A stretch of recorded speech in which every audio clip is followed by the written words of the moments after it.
Hey guys, di video kali ini kita akan belajar mengenai sel elektrokimia.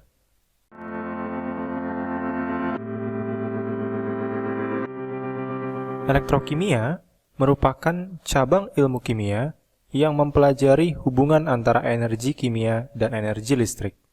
Sel elektrokimia sendiri ada dua guys, yaitu sel volta, di mana reaksi kimia pada sel dapat menghasilkan energi listrik, dan kedua, sel elektrolisis, di mana energi listrik digunakan untuk menjalankan reaksi kimia. Di video ini, kita akan lebih fokus membahas sel volta, dimulai dengan bagan dan prinsip kerja sel volta. Bagan sel volta seperti berikut.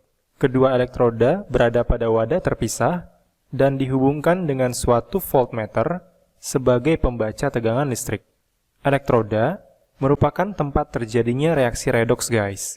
Dan elektroda ada dua jenis, yaitu katoda yang bermuatan positif sebagai tempat terjadinya reaksi reduksi, dan anoda yang bermuatan negatif sebagai tempat terjadinya reaksi oksidasi. Kedua elektroda dicelupkan ke dalam suatu larutan elektrolit yang biasanya mengandung ion yang sama dengan penyusun elektrodanya. Kedua wadah elektroda dihubungkan oleh suatu jembatan garam yang di dalamnya berupa padatan seperti agar-agar dengan garam terlarut. Contohnya KNO3. Oke guys, berikutnya mari kita lihat proses reaksi redoksnya ya. Kita misalkan dulu katodanya adalah logam tembaga dan anodanya logam besi.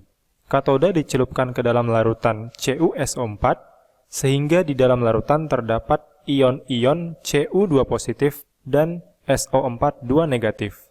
Anoda dicelupkan ke dalam larutan FeSO4 sehingga di dalamnya terdapat ion-ion Fe2 positif dan SO4 2 negatif. Di anoda, elektroda Fe akan teroksidasi membentuk ion Fe2 positif dan melepaskan elektron. Elektron yang dilepas lalu mengalir melalui kawat menuju ke katoda, yang kemudian akan ditangkap oleh ion Cu2 positif yang ada di dalam larutan.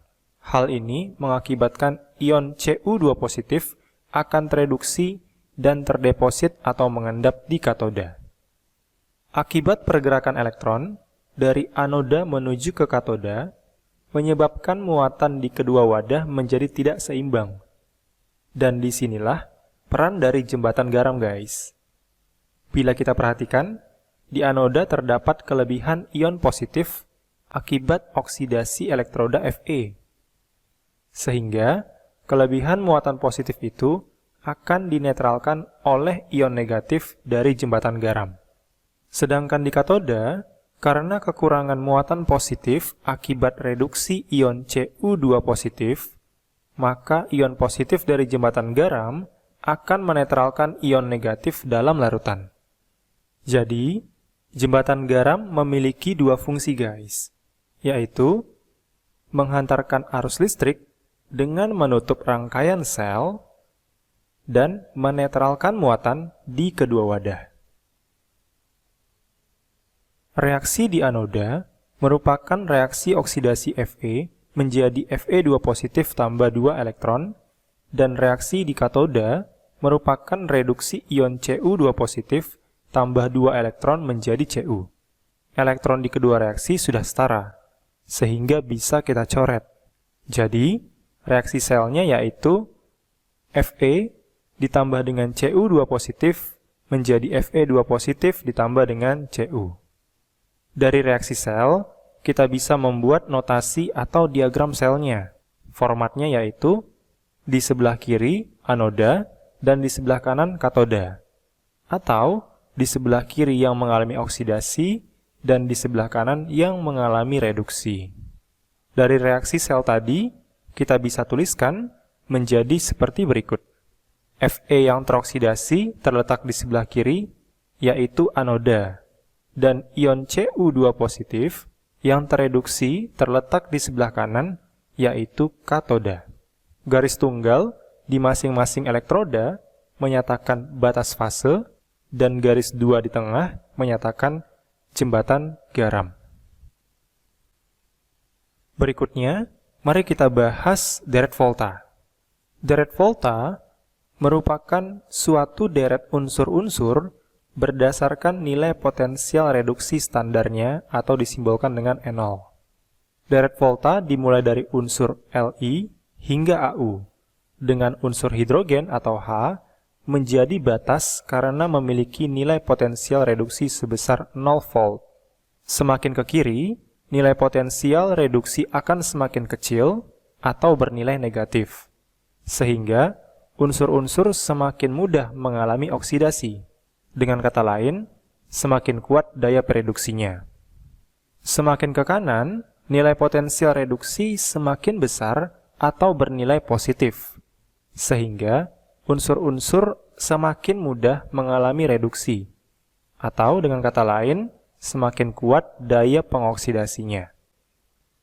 Agar teman-teman lebih paham, mari kita bahas contoh soal berikut ya. Tuliskan reaksi anode, reaksi katode, dan reaksi sel dari sel-sel di bawah ini. A. CO teroksidasi menjadi CO2 positif dan Ag positif tereduksi menjadi Ag. B. Al teroksidasi menjadi Al3 positif dan Ni2 positif tereduksi menjadi Ni. Oke guys, kita bahas yang A dulu ya.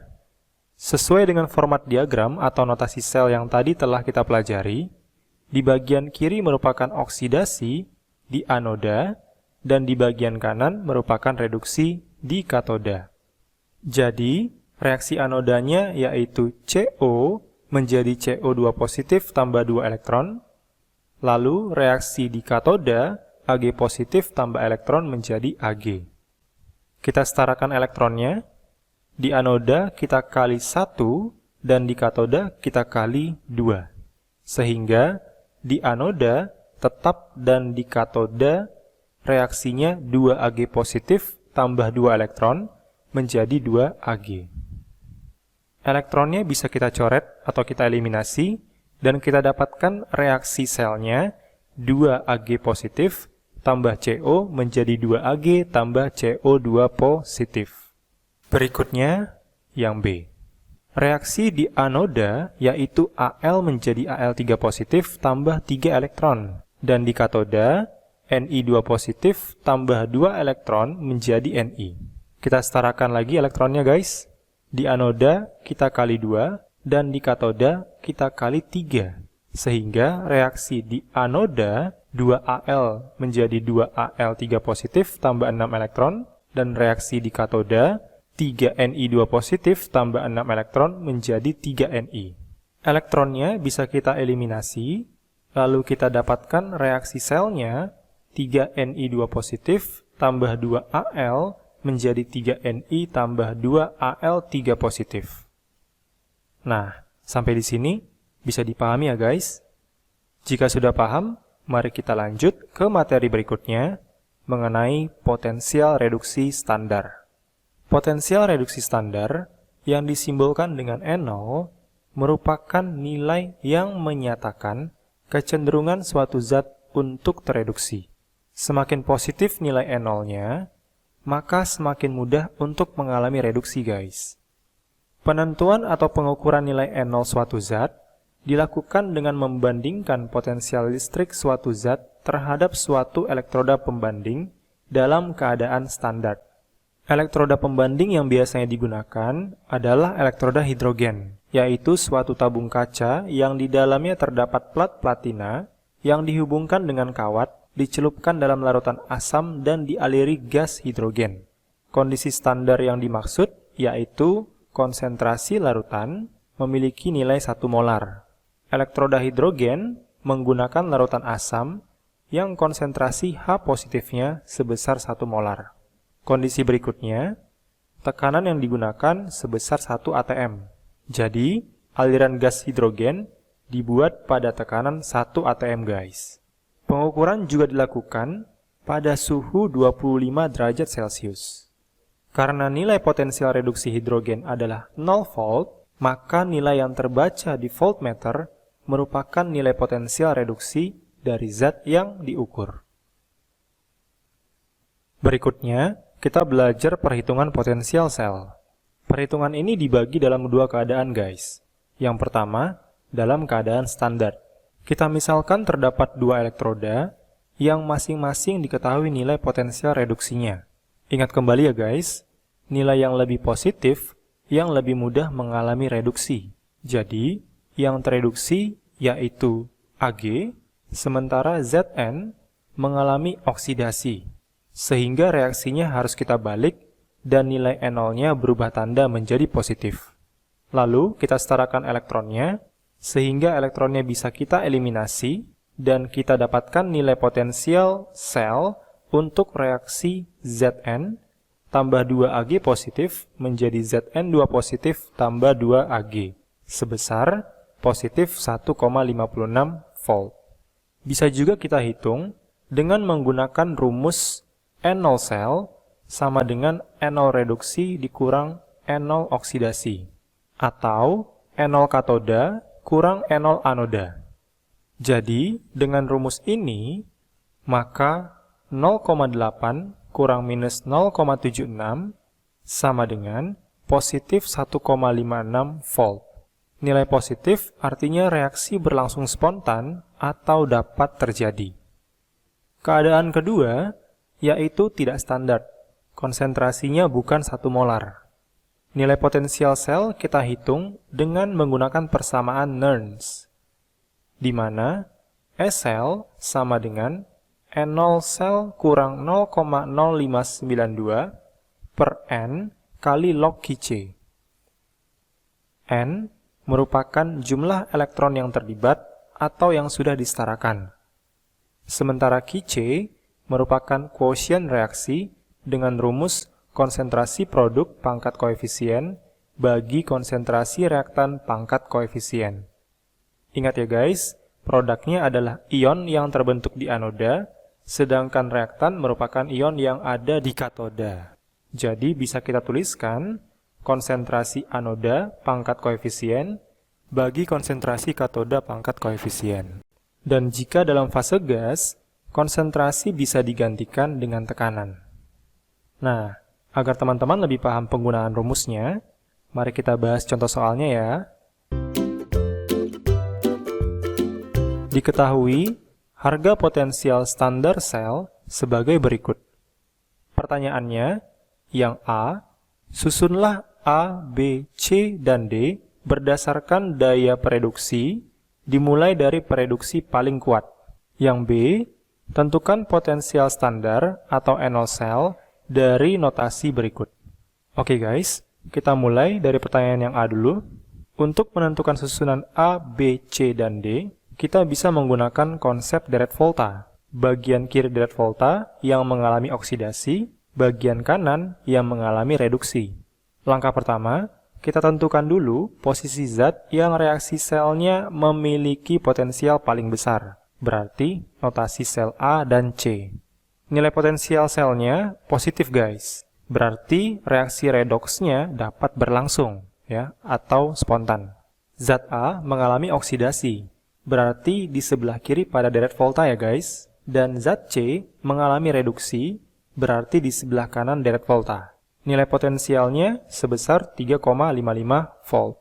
Berikutnya C dengan B. Nilai potensial selnya negatif. Berarti tidak dapat berlangsung atau tidak spontan. Supaya reaksinya bisa berlangsung, maka harus kita balik guys. Sehingga B yang mengalami oksidasi dan C yang mengalami reduksi. Jadi, B sekarang ada di sebelah kiri dan C berada di sebelah kanan. Dengan beda potensial sebesar 0,98 volt. Terakhir, antara A dengan C bernilai positif juga, berarti bisa berlangsung atau spontan. Sehingga A ada di sebelah kiri dan D ada di sebelah kanan dengan beda potensial sebesar 2,47 volt.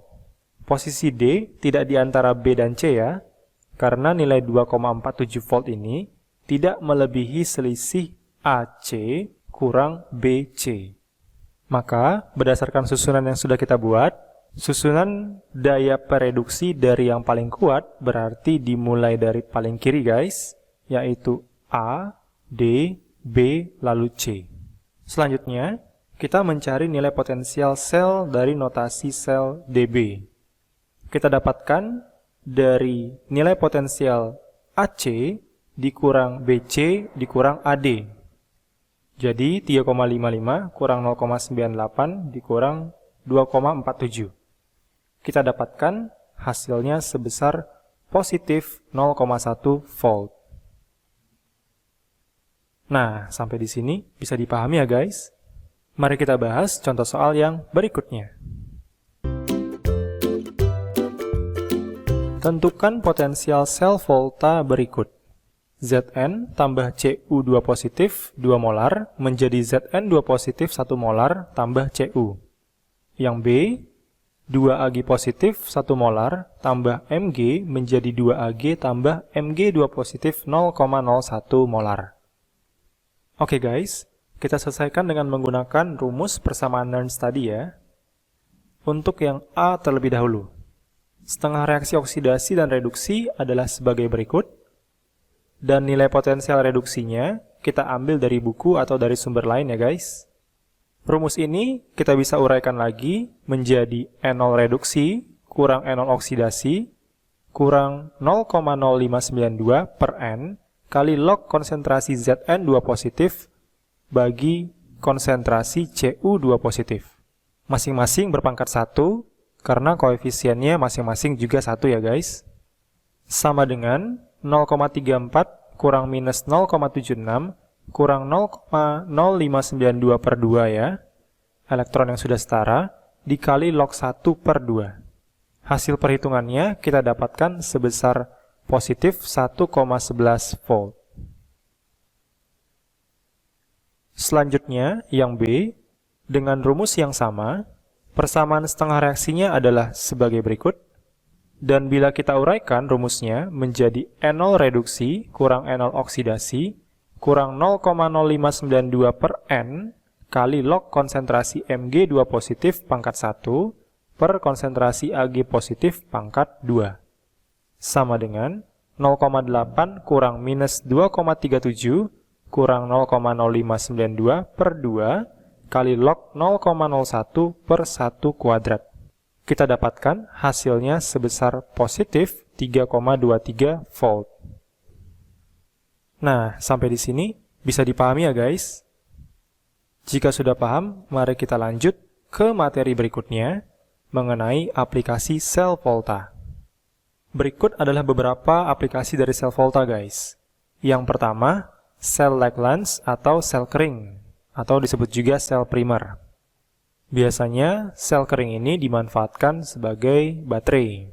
Nah, contohnya pada gambar berikut, kita lihat bahwa katodanya merupakan batang grafit dan anodanya dibuat dari unsur zinc. Elektrolitnya yaitu pasta MnO2.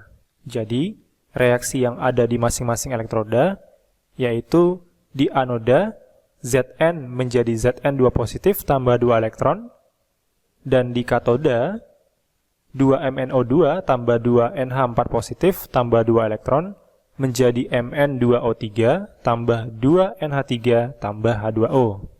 Sehingga reaksi selnya yaitu Zn tambah 2MnO2 tambah 2 NH4 positif menjadi Mn2O3 tambah 2 NH3 tambah H2O tambah Zn2 positif.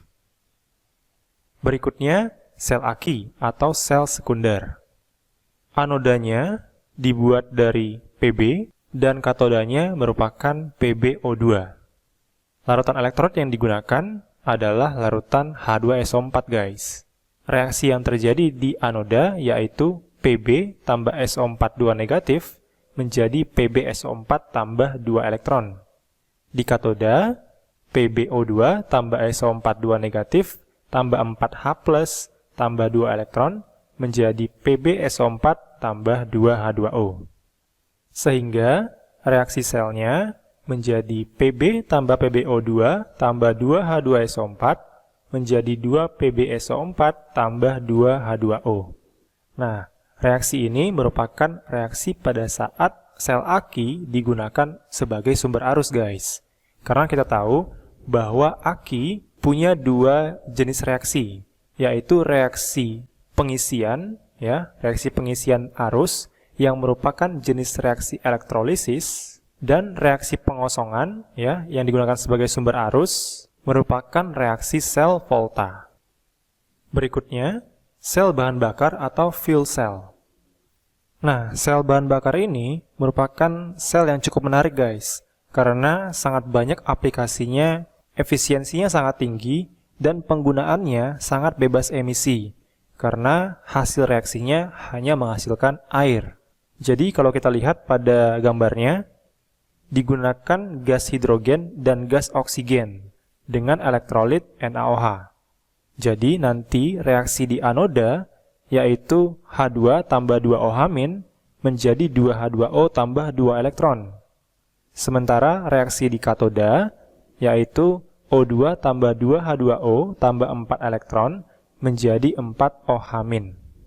Dan setelah elektronnya disetarakan, kita dapatkan reaksi selnya yaitu 2H2 tambah O2 menjadi 2H2O. Jadi terlihat ya, hasil dari emisi sel bahan bakar ini hanya berupa air. Bagi teman-teman yang masih belum paham, atau mungkin memiliki pertanyaan seputar penjelasan video tadi, teman-teman bisa langsung menuliskannya di kolom komentar di bawah ini, like video ini jika kamu suka, dan share ke semua teman-teman kamu. Bagi yang belum subscribe, klik tombol subscribe dan bunyikan loncengnya, agar kamu bisa terus mendapatkan updatean video terbaru dari kita. Oke, terima kasih ya guys. Semangat belajar!